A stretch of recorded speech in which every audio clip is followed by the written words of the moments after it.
tonight's news. His Majesty King Abdullah and US President Donald Trump discussed Gaza ceasefire and full humanitarian access to all areas of Gaza amid worsening conditions. Jordan signs two agreements worth 133 million dinars for new Madaba Hospital and digital transformation of medical services. And Israeli strikes on Gaza have killed at least 57 Palestinians, with over 500 others injured in just the past 24 hours. Those were the headlines. Now the news in detail. Good evening. His Majesty King Abdullah and US President Donald Trump discussed Gaza ceasefire and full humanitarian access to all areas of Gaza amid worsening conditions. During the phone call, His Majesty stressed the urgent need to stop the war in Gaza and ensure the continuous flow of humanitarian aid to all areas of the Strip. His Majesty praised the efforts of the United States and President Trump in de-escalating tensions across the region and affirmed that Jordan would continue to work alongside the U.S. and other key players to achieve a just and lasting peace that ensures security and stability for all. The King also highlighted the success of close Jordanian-American coordination in helping reduce tensions in Syria. The call also covered ways to strengthen the strategic partnership between Jordan and the United States and expand economic cooperation between the two countries.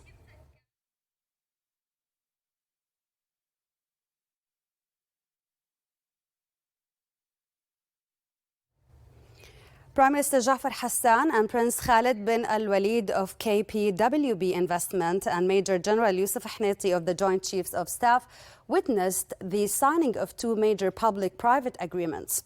One launches the new Madaba Government Hospital with 260 beds, expandable to 360, to be operated fully by the government and completed within 3 years.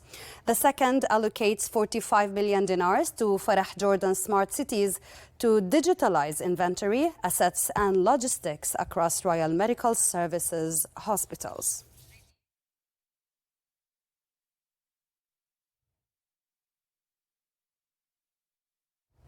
Prime Minister Jafar Hassan inaugurated a cabinet session that approved draft amendments to Jordan's 2025 buildings and urban planning law aimed at easing licensing deadlines and allowing investment projects outside regulated zones to move forward more efficiently.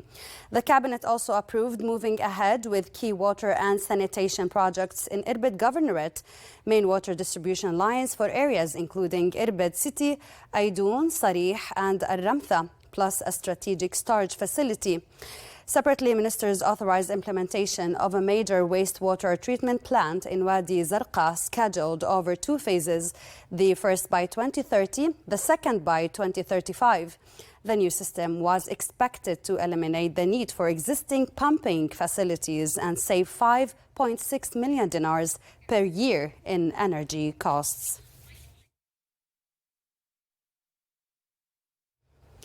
Foreign Minister Ayman Al-Safadi meets UN Secretary General Guterres to coordinate humanitarian access and reaffirm UNRWA's key role amid Gaza crisis. During talks in New York yesterday, Safadi and UN Secretary General Antonio Guterres discussed urgent measures to deliver humanitarian aid to Gaza, emphasizing Jordan's coordination with UN agencies. Both reaffirmed the indispensable role of UNRWA in the relief response and underlined the pressing need to ensure safe passage for aid into the embattled enclave.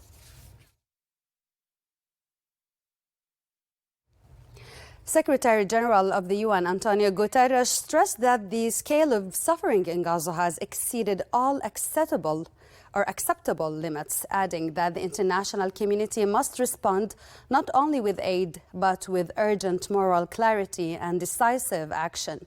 He said what is happening in Gaza must awaken the world's conscience, calling for an immediate and end to the war and for full respect of international humanitarian law. Our own heroic staff continue to serve in unimaginable conditions. Many are so numb and depleted that they say they feel neither dead nor alive. Children speaking of wanting to go to heaven because at least they say there is food there. We hold video calls with our own humanitarians who are starving before our eyes. And this is not just a humanitarian crisis, it's a moral crisis that challenges the global conscience.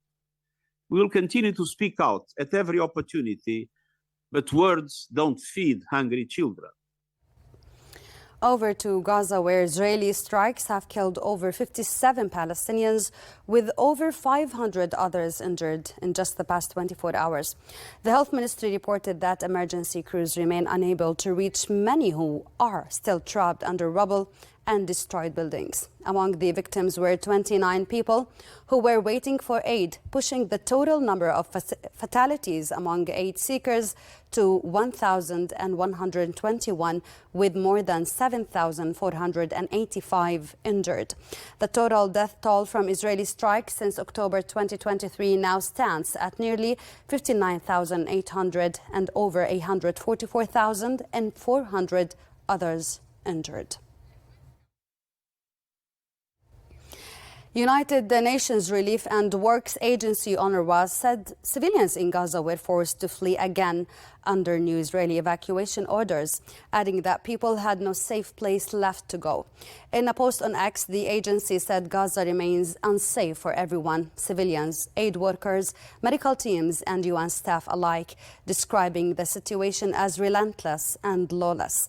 The agency said people had endured more than 650 days of devastation and despair, and called for urgent action to stop the suffering. Meanwhile, the Gaza Health Ministry said 6 trucks carrying medical supplies were expected to enter the strip via UNICEF, noting that the shipment contained no food but included urgently needed items for hospitals.